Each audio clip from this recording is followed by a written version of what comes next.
The galaxy is wide, full of stars, full of life, and full of rules.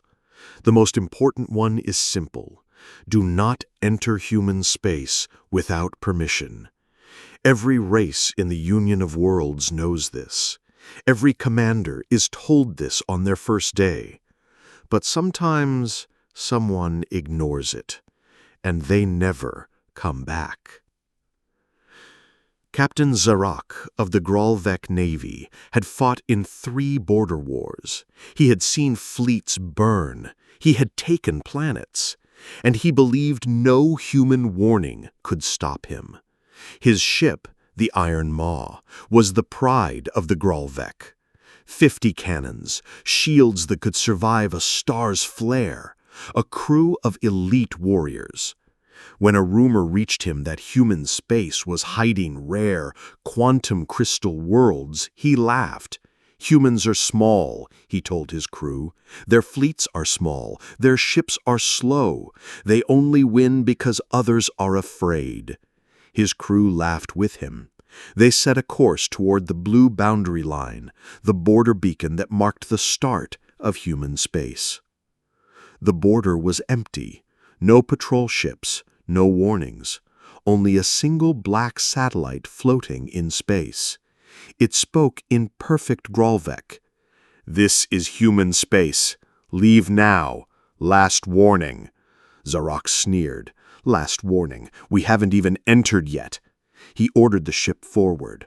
The moment the Iron Maw crossed the line, the beacon went dark. Nothing happened. No alarms, no fleets. "See," Zarak said, "human threats are." That was when the first sensor glitches appeared. The navigation screens flickered. Power readings dropped for half a second, then came back. The crew thought it was nothing. Then the ship's AI and combat AI that had guided them through wars froze. Its voice turned strange, speaking in words no one knew. The weapons officer swore, "Sir, something is in our systems." Zarak ordered the AI shut down and restarted, but it didn't restart. It simply said, "Welcome, intruder." And then it laughed. 1 day passed. No humans appeared, but strange things began happening. The engines worked, but burned 30% more fuel. Targeting systems randomly changed coordinates. Food dispensers gave out cold, tasteless mush. It felt like the ship was alive and toying with them. On the 2nd day, they saw something. A shadow, far away. Too small for a ship, too fast for a drone.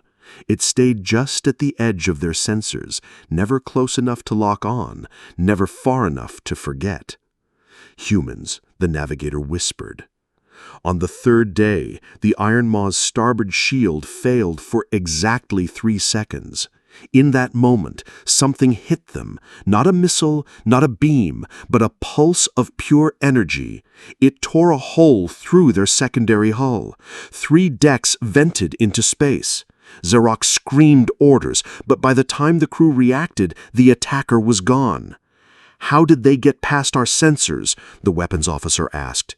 "They didn't," Zarak growled. "They were never on our sensors." On the 4th day, the ship stopped. Completely. No matter what the engineers did, the engines would not start. Then every screen on the bridge lit up. A human face appeared, a woman in a black uniform, no insignia, no rank markings. Her voice was calm. "Graalvek vessel Iron Maw, you have entered human space without permission. You are in violation of Treaty Code 9. Zarak bared his teeth. "We do not follow human law." "That," the woman said, "is your first mistake." Before Zarak could order weapons to fire, the woman's image vanished. The ship's lights went out. When they came back, every single weapon was offline. Every targeting array had been erased from the computers. Every missile bay was empty. The crew searched for hours, but the ammunition was simply gone, as if it had been teleported away. The AI spoke again in a cold mechanical tone. "Humans have decided to teach you." Days turned to weeks. The Iron Maw floated deeper into human space, pulled by invisible forces. They passed ruined ships, not just Graalvek ships, ships from a dozen races, all drifting, all dead. Some were thousands of years old. No humans were ever seen, only the quiet voice of the AI, sometimes whispering in the night. "Leave now. Too late. You should not be here." Crew morale collapsed. Some tried to escape in shuttles, but the moment they launched, the shuttles vanished in flashes of blue light. No wreckage, no signals. After 40 days, the human woman returned to the screens. "You have seen enough," she said. "We will send you home, but your memory of human space will not remain." Xeroc roared in defiance. "We will return. We will bring a fleet." The woman's smile was faint. "No, Captain, you will not." When the Graalvek Maw reappeared at the border, the crew stumbled out, confused. They had no memory of the last 40 days. The ship's log showed only one entry for that time.